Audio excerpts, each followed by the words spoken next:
Hello and happy Arctic Sea Ice Day. My name is Alysa McCall with Polar Bears International, and we are here today on July 15th to convince you that Arctic sea ice is super cool and very worth protecting. We have a wonderful panel today of experts that study different things about the Arctic and that even live in the Arctic for at least some of the year. And we are so excited to hear what you want to know about Arctic sea ice and Arctic Sea Ice Day. So wherever you are watching this from right now, whether you are on explore.org or a Facebook page or the Polar Bears International website, please do feel free to dump your questions in there anytime something comes to mind. We have amazing moderators monitoring those questions and passing them to me so that I can pass them to our wonderful panel. So I would love to introduce you to our panel quickly, and then we're going to roll into why is Arctic sea ice so important and so very interesting. So let's start with our team in Churchill. We have Dave and Stefan. Hi guys, can you please introduce yourselves briefly to our audience today? Sounds good. Hi, yeah, I'm Dave Alcorn, Churchill sort of field assistant, Polar Bears International. I'm based in Churchill year-round, and yeah, I've been involved with Arctic tourism and Arctic science for about 15 years or so, and I've made the polar regions my life. And I'm Dr. Stefan Petersen. I'm the Director of Conservation and Research for Assiniboine Park Zoo, and I get to come to Churchill probably 2 or 3 times a year to study a variety of Arctic marine mammals. And yeah, I'm up here now and really loving it. Thanks, guys. And over to Vancouver, BC with Dr. Valeria Vergara. Thanks, Alysa. Thanks for having me here. I'm Valeria Vergara. I'm a marine mammal research a scientist essentially, and the program director for the Whales Initiative at Oceanwise Conservation Association. And essentially, I guess what I can say is that I have spent nearly the last 2 decades of my life trying to understand how these incredibly social, long-lived animals that are beluga whales communicate in an underwater world, and what the impacts of human activities are on beluga whales and other marine mammals. Thank you so much. And I'm coming to you from Whitehorse, Yukon. Often at this time of the year, I would be in Churchill. I miss Churchill desperately, but we're so happy to have you guys here today. And part of the reason we go live today is because this is the official kickoff of the Beluga Boat Camp on explore.org in partnership with Polar Bears International. You can see it behind me. Captain Kyron is out there right now on the Beluga Boat, live streaming what's going on underwater. So it's a little murky right now, but stay tuned because we are sure we're going to see some beluga coming up soon. And at the next hour at 1 p.m. Central, we are going to kick it over to Kyron, and he will go live from the boat to chat about what's going on out there. So it's July 15th. And why is this Arctic Sea Ice Day? It's the summer, isn't that crazy? Well, Polar Bears International founded this day years ago now to coincide with when usually Hudson Bay sea ice would be breaking up for the summer. So Hudson Bay is part of the seasonal sea ice ecoregion, and that means it freezes over completely in the winter. That's when the polar bears go out to hunt. And then in the summer, it completely melts. And that process of melting is called the breakup season. And this used to happen about July 15th. The bears would come ashore, spend time on land, and then head back out in the fall when it refreezes over Hudson Bay in Canada. But what's happening now is that this melt is happening earlier. It has shifted earlier. So we are already melted right now. The bears are back. Hudson Bay does not have much, if any, ice right now. So we see that this is getting earlier. And polar bears are now spending 3 to 4 weeks on land longer than they used to, which means less access to food.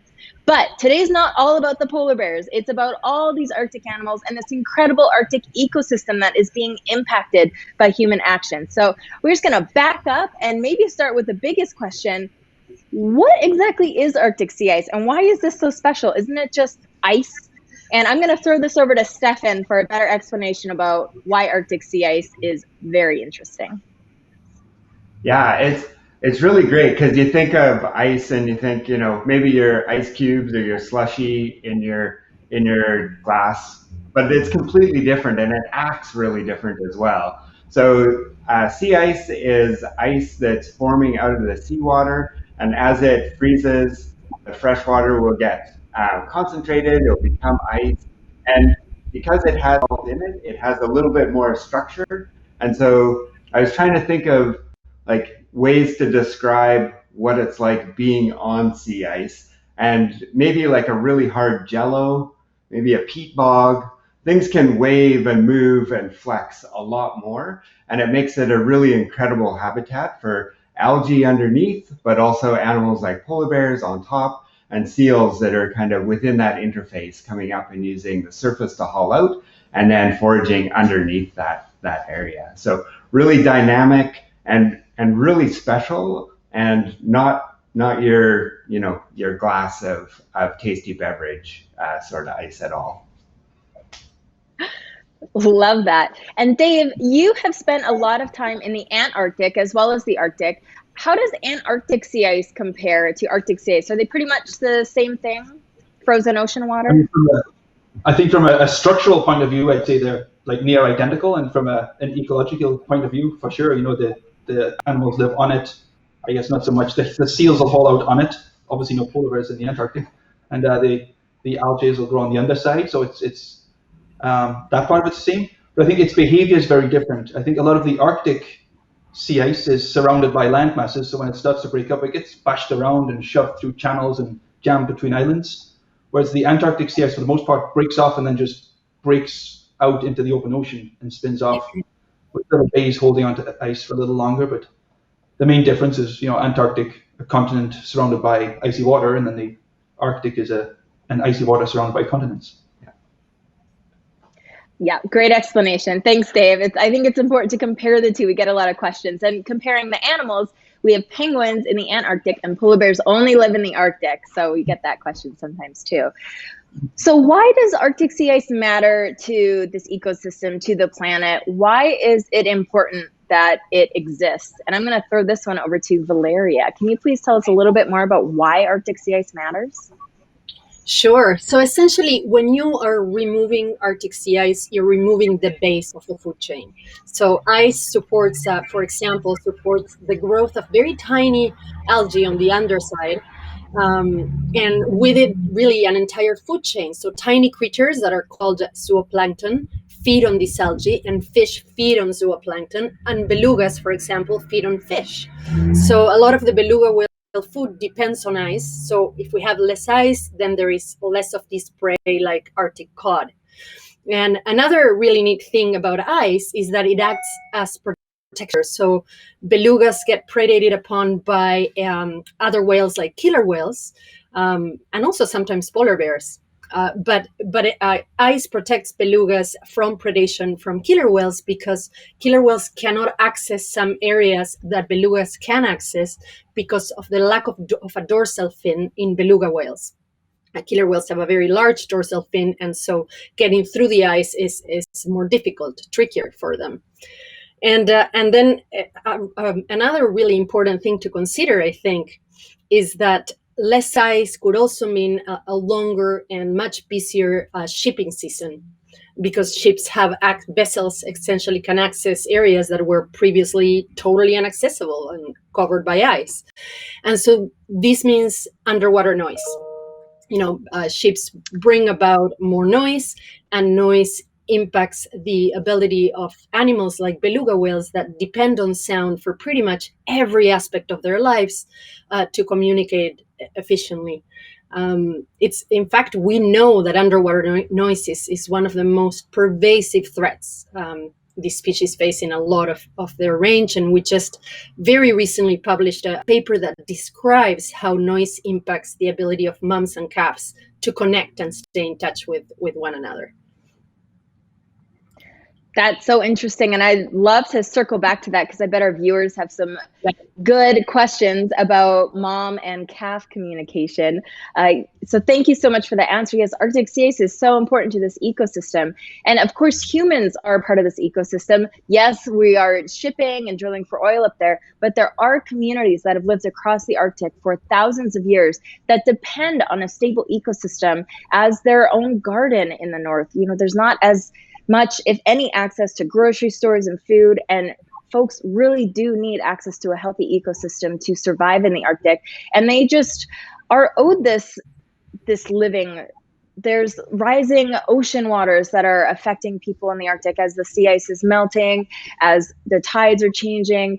There's a lot of change happening in the Arctic that is affecting all these animals, but we cannot forget the humans that live there as well. But it's not only humans in the Arctic that are being impacted by this changing ecosystem. It's actually all of us, all around the world. So wherever you are today, believe it or not, Arctic sea ice does affect your life because it's so massive. It's this massive white cap on top of the Earth that it acts as Earth's air conditioner by reflecting sunlight away and preventing heat from being absorbed into the ocean. And in this way, it helps cool and regulate our entire planet. So when we're losing this sea ice, we're absorbing more warmth into the ocean waters and we're reflecting less away. Now, this is due to this loss of sea ice is due to this heat trapping blanket effect that we're seeing around the Earth. As humans burn fossil fuels like coal, oil, and gas, we release emissions into the atmosphere that act like a heat trapping blanket. And over time, burning too many fossil fuels, we've thickened this heat trapping blanket. We're simply not allowing this heat to pass back into space as well as we used to. So it's getting trapped. And this is contributing, this is causing Arctic sea ice to shrink and to go through these big changes we're seeing, especially where we're talking about today, specifically in Hudson Bay, but across the entire Arctic.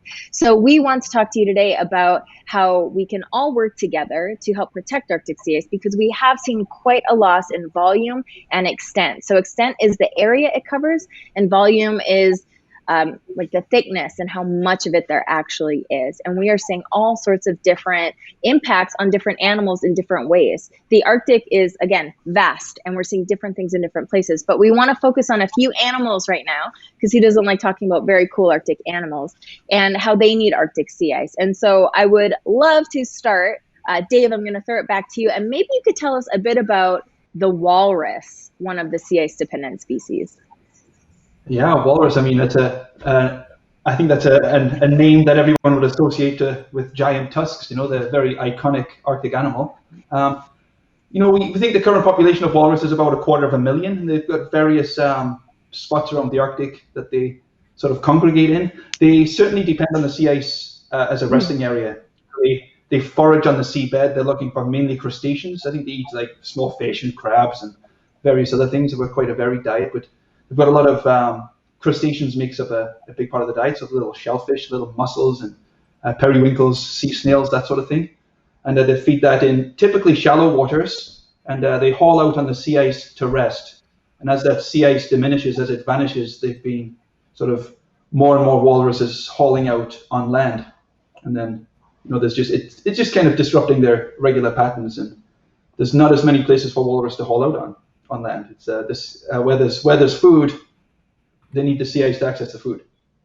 That's just a good place to kind of rest. Yeah. And if they're forced to go ashore, they could be 50, 60, 100 miles away from food.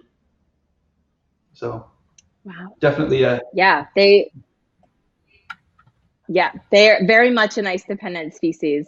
So thank you for that. And then kind of, I don't know if they're related, but in that same vein, Stefan, over to you. Can you tell us a bit more about the ice seals, the Arctic seals, and why they need Arctic sea ice? Very similar in some ways. Yeah, very similar in varying extent. So there's a number of Arctic sea ice seals. The ones that kind of seem to get all the press are the ring seals, because they're, you know, the primary food source for polar bears throughout the Arctic. And ring seals are year-round residents in the Arctic. They depend on the ice for not only for kind of habitat, for the food that they're eating is coming from that sea ice algae and then up the food chain into fishes and different organisms. They also use it to protect themselves from polar bears. They dig dens underneath drifts, but on top of the sea ice to have their pups. There's just everything they do is really tied really tightly to that sea ice. And then there's a few other seals that are also up there. So bearded seals, which are adorable. I think of them as the Mr. Small Head of the seals. A small head, a huge body.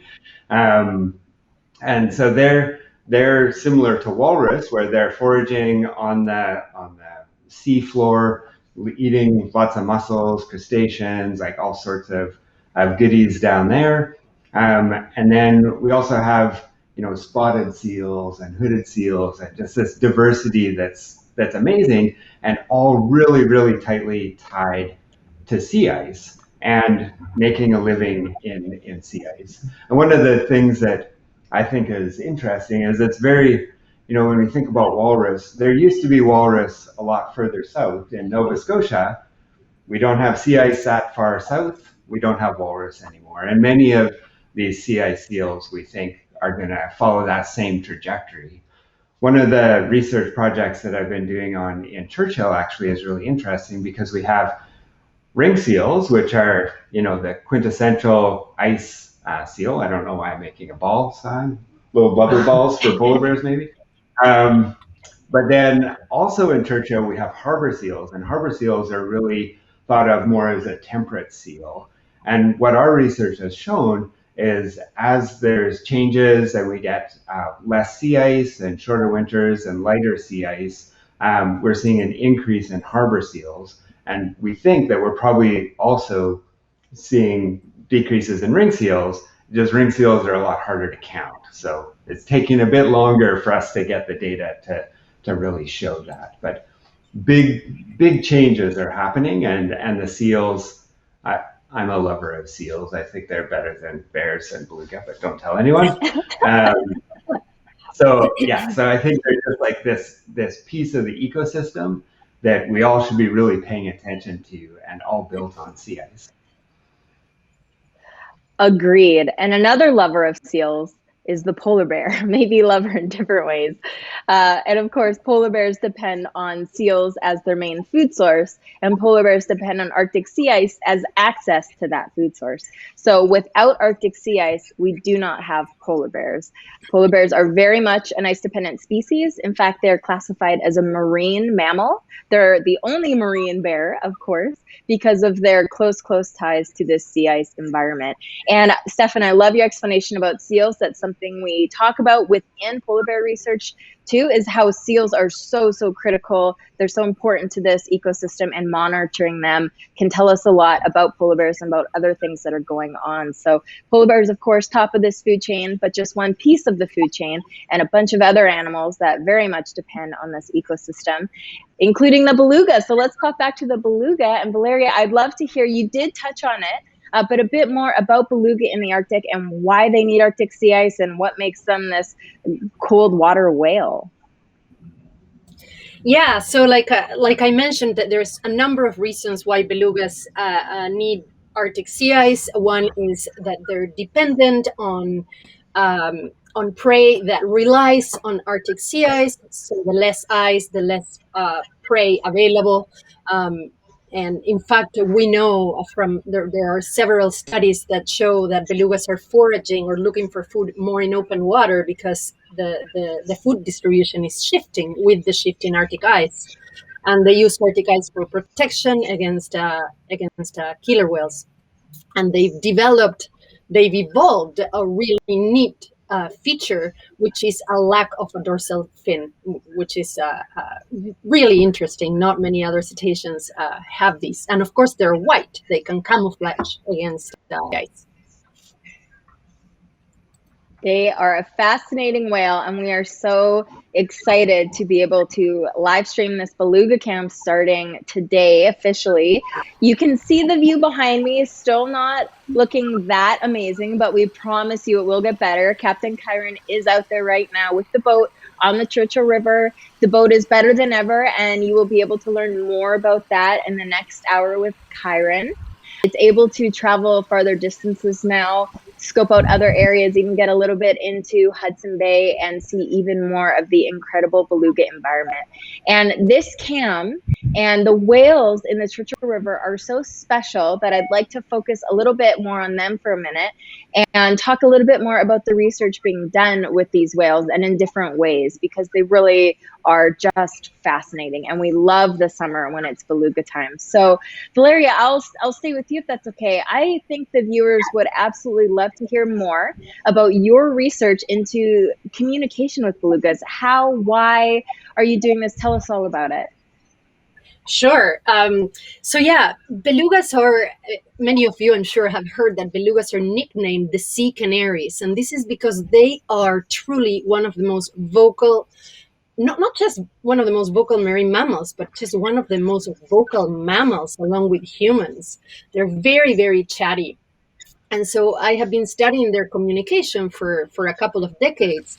In Churchill, I'm studying the relationship between what groups look like, whether they have little calves in the groups, whether they are all male groups, for example, and the activity and the sounds that they make. So that's what I'm doing in Churchill, and I'm really missing the Churchill season this year, but looking forward to being there next year.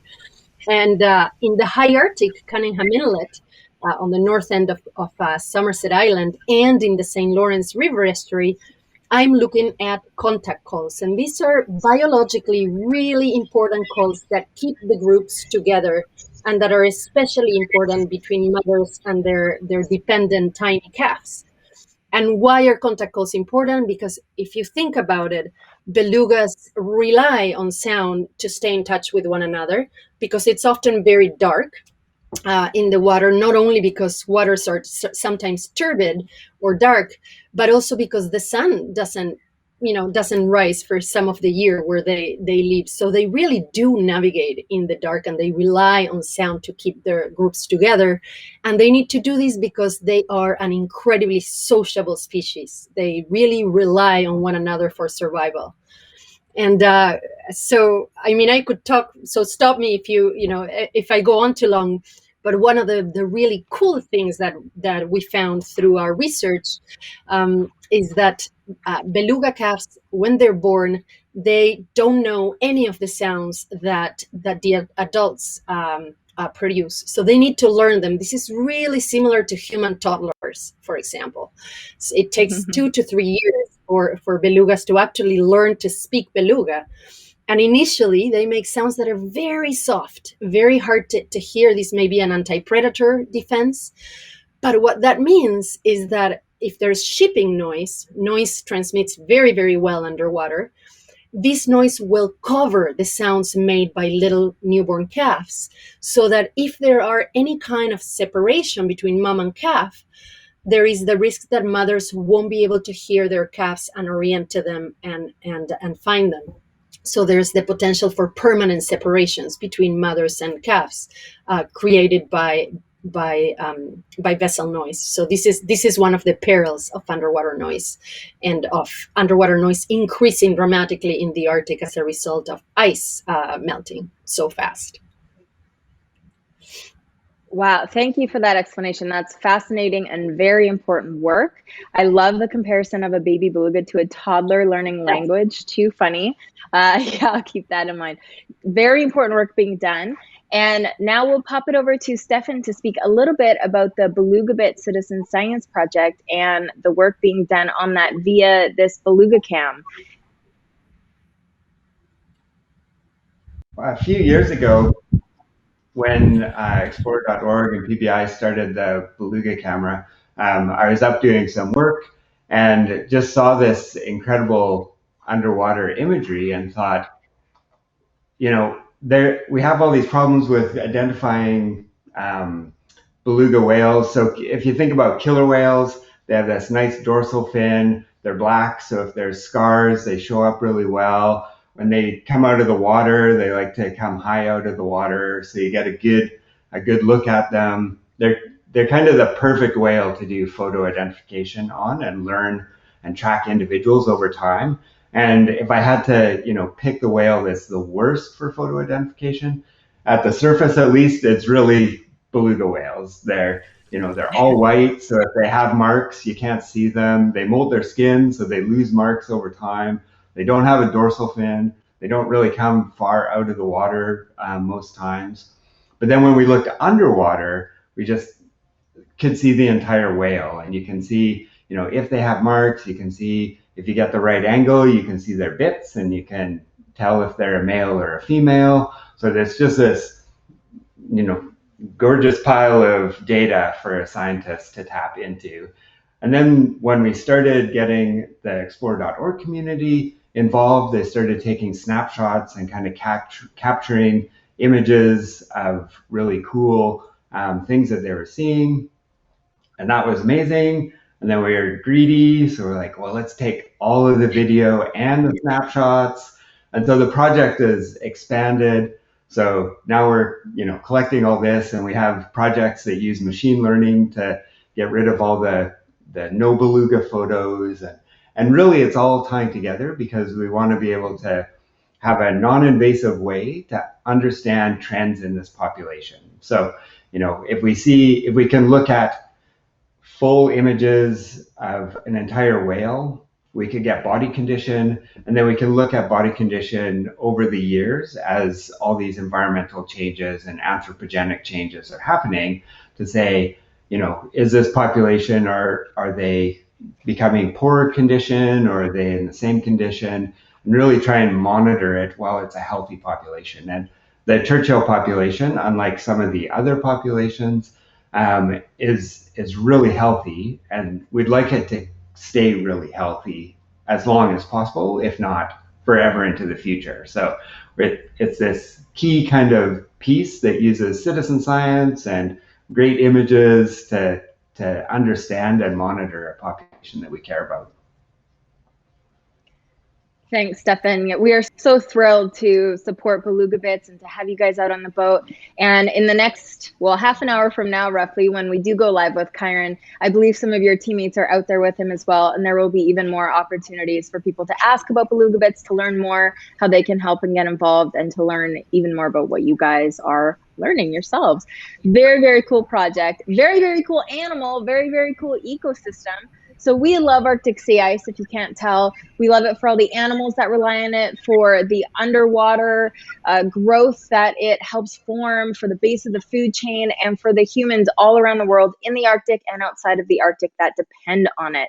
So there's all sorts of things that we can all do to help Arctic sea ice. But our number one ask this year, how you can get involved, is simply to talk about it. We're just asking people to talk about it. Let's normalize caring for the environment. Let's normalize concern for our shared future. It's okay to talk about it without knowing all the facts. You do not need to be a climate scientist. I'm not. You do not need to understand all the climate models, but it's okay to chat with your friends, with your family, with your colleagues as appropriate.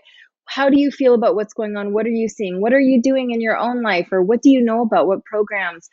Ultimately, the world needs to transition from fossil fuels to renewable energy resources like solar and wind. And this is going to take major policy changes and a lot more solutions that are readily available to people. So we need to use better energy, use renewable energy, use fossil fuels more efficiently, and then connect with each other on it, voting for leaders that care and talking to each other about our concerns. So you can find out a lot more about that on the polarbearsinternational.org website. We are using #TalkAboutIt if you are on social media. And we simply want to take any fear out of this conversation of starting the conversation. Let's just chat with each other. So with that, we want to chat with you. So we've got some great questions coming in. We're going to roll through some of them, and then we'll start wrapping up in about 10 or 15 minutes. So I've got some good questions for you guys. Let's see. I'm going to start with the guys in Churchill. We've got a couple Churchill-specific questions right now for you guys that are there. So Dave, this is from Indy Dunes. Pretty general. Is Churchill being affected by the wildfires that are happening all over Canada right now? Do you guys smell smoke up there? Yeah, actually, today's forecast was like a 20 degrees Celsius as a high or thereabouts with smoke. Yesterday, Oof. we smelled smoke a little bit, but then this morning, I mean, I closed the windows upstairs in the house. You could really smell it when I woke up this morning. You could really smell the smoke. And we've got some pretty cool sunsets the last 2 or 3 nights as well. So the sunsets, the red sky is sometimes 2 or 3 hours before sunset. You know, it's really red. So we're getting a lot of smoke, but so far no flames.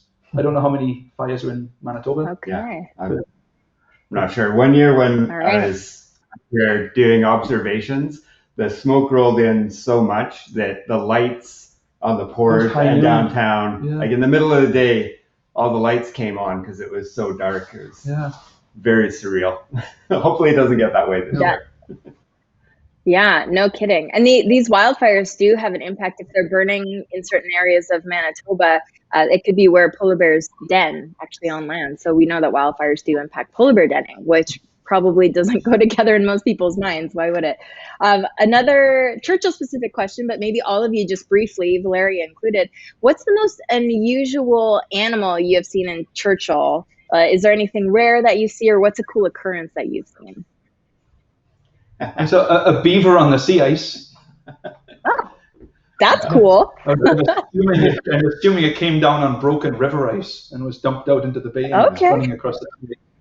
Yeah, I don't know if it's unusual, but when we do work in the river, and harbor seals go quite far up the river. So we had boated up the river, and there's seals on the shore, and I was taking pictures and kind of like, why are these seals? They don't seem to care we're even there. And then when I was looking at my photos at the end of the day, there was a wolf on the other side of the seals that they were much more concerned about than I was. That it was like a blondish color, and I didn't even see it. I was just too focused on the seals. So that's my favorite. Camouflage. Very cool. Amazing. How about Valeria? Have you seen anything interesting in Churchill? I've seen lots of interesting things, but I'm not sure if they are unusual to Churchill people, but to be on a little boat, listening to belugas, because when we listen, we have a speaker above water, so you can actually hear what you're recording. And looking up and seeing 5 polar bears on land at the same time, it's that, to an Argentinian person, that is extremely unusual. Churchill really is a special place. And for myself, I think maybe, like you said, maybe not so unusual these days, but 10 years ago when I was in Churchill for a summer, I was there when a pod of killer whales or orcas came into Hudson Bay, and the belugas crammed right up the rivers where the orcas can't get. And so looking at the rivers, it just looked like a sea of white. You could almost walk across their backs across the river if you were so inclined, which we were not. But we got up in a helicopter to look at these belugas trying to stay away from the orca whales, and it was pretty spectacular to watch. So that a lot of cool things happen in Churchill. That's one reason we're so grateful and fortunate to partner with explore.org to have all these cameras all around Churchill, and specifically right now this Beluga Camp, both below water and above water, to see what's going on. Okay, so now we're going to talk a little bit more about belugas for a second. Just some quick facts here. Maybe Valeria, this is from Wendy. How many belugas are there? There are a lot. Oh my goodness. Yeah, it depends. It depends on the population. Churchill is doing really, really well with the Hudson Bay beluga population, with 57,000 or so beluga whales. But the St. Lawrence population, which is the southernmost beluga population that you don't find belugas any further south than the St. Lawrence River estuary in Quebec, Canada. There's only about 900 left. And this is because they were killed off mostly during commercial whaling era, which is of course now prohibited, and they're just because it's a very, very industrialized area with pollutants and noise, they're just having a very, very hard time recovering. So you mentioned you mentioned pollutants there, and to build on that, we have another question from NW Naturalist. So this person read that the population of belugas that inhabit river estuaries run the greatest risk of contaminants for high levels of zinc, cadmium, various other toxic metals potentially. Is that true? Are those the findings in the areas that you monitor, or what can you tell us more about the pollutants that belugas maybe deal with? Sure. So I'm not I would be lying if I said that I knew the exact chemicals affecting belugas in the St. Lawrence, but it is known that it is a highly industrialized area, and that belugas are exposed to many pollutants, including one of the key ones are fire retardants. And even though they've been prohibited for a number of years, they linger on in the tissues of beluga whales, and it's been discovered that they cause problems during parturition, for example, and that they are related to things like dystocia, which happens when belugas are attempting to give birth to little calves. So yes, the St. Lawrence is a key area for pollutants, just because it's a lot farther south and there's a lot more industry around, and even prohibiting certain pollutants right now doesn't mean that they're going to leave the environment immediately. They're going to linger in the environment for years to come. Very good point. And I do know that pollutants are an issue that are affecting polar bears more and more as well. Important to remember, yeah, the pollutants just don't disappear. Thank you for that answer. So we've got another few questions here. Stefan, I'm going to pop this over to you. Are beluga whales endangered? Are they as at risk as polar bears are? Or what can you tell us about the risk that belugas face across the Arctic? Yeah, that's a really great question. And I feel like many other kind of Arctic questions, there's not one answer. So if we talk about the St. Lawrence beluga, they're definitely endangered, and they're holding on, but need a lot of management and regulations to protect them. We do have a few other populations throughout the Canadian and U.S. Arctic where there's lots of concern. So, Cook Inlet, Bristol Bay, Cumberland Sound, all populations that we're really concerned about. But then we also have a few like the Western Hudson's Bay population, James Bay population, that we think are doing really well and have big numbers. And so it's a matter of kind of ongoing management and monitoring to make sure that those healthy populations stay healthy far into the future. So yeah, one size doesn't fit all. Very similar to if we look at polar bear populations. We know that these impacts like sea ice loss and global warming are going to have an effect because these animals are highly adapted to the ecosystem that's being lost, but it doesn't happen the same way in every location for every population. They're all on different trajectories, and trajectories that hopefully we can influence in a positive way. Thank you so much. And I feel like that's the perfect place to wrap up right now. Thank you for being here as panelists. I'd love to give you all one more moment for any closing remarks about sea ice day or animals or yourselves or anything. So Valeria, back to you. Is there any last words you'd like to share with our viewers? I think your point about communicating about the tremendous loss of Arctic ice is key, Alysa. I'm so on board with that. We need to talk about these things more. We need to share them on social media. We are losing ice at an incredibly fast rate. The Arctic is warming up at nearly 3 times the rate as the rest of the planet. That is massive. And one way to help is to make people aware. And so if you are aware, if you're listening to this, share the stories, talk about it. Absolutely. Thank you so much. And over to the guys in Churchill. Last words for our viewers. Go ahead. Yeah, I was been in Churchill for many years, and we got a lot of snow. It's kind of sea ice related, but we got a lot of snow in May, and I think it's the first year in Churchill that I can remember where we lost the sea ice before the land snow. So the sea ice was all gone very early July, and the last of the snowbanks melted about July 10th. So I think it was just quite interesting that sea ice was gone, but we still had snow. Yeah, the things are I think my final word would be a selfish plug for you to go to and watch the explore.org cam and take snapshots. And then if you're feeling like you want to see even more belugas when it's not live, maybe skip over to the Beluga Bits project and classify some images for us, because we definitely appreciate it. Thanks, Stefan. And we'll make sure the viewers have links to the items, to Beluga Bits. Again, check out explore.org for more on the Beluga page. And check out the polarbearsinternational.org website for more about Arctic Sea Ice Day and how you can get involved. And thank you so much for joining us today. Again, our hashtag is Talk About It.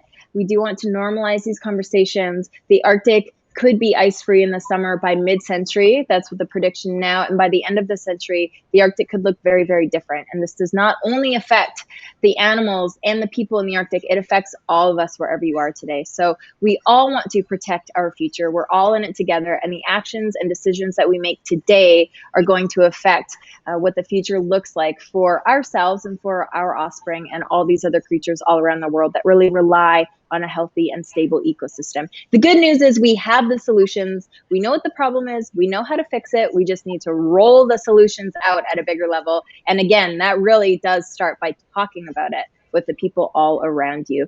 So a reminder, stay tuned that in 20 minutes, Captain Kyron is going to go live on the Beluga Boat from the river with other members of Stefan's team. And the Beluga Boat will be running all summer through hopefully the beginning of September. So you should have lots of opportunity to see more beluga, to see some of those babies, to listen to some of those vocalizations that Valeria was talking about. And if you have questions all summer, please do feel free to send them to us, pop them in that explore.org chat.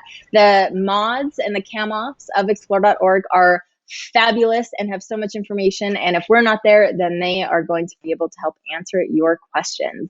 So again, thank you so much for joining us today. Thank you for caring about Arctic sea ice. I hope we help convince you it's pretty cool. It's worth protecting. Thank you to the panelists today. Thank you to the team behind the scenes. Katie, VJ, Marisa, Aaron are helping put this whole production together and send me questions. And yeah, please keep celebrating with us today and check out the Beluga Boat, and we'll hopefully see you next time. Thanks, everybody.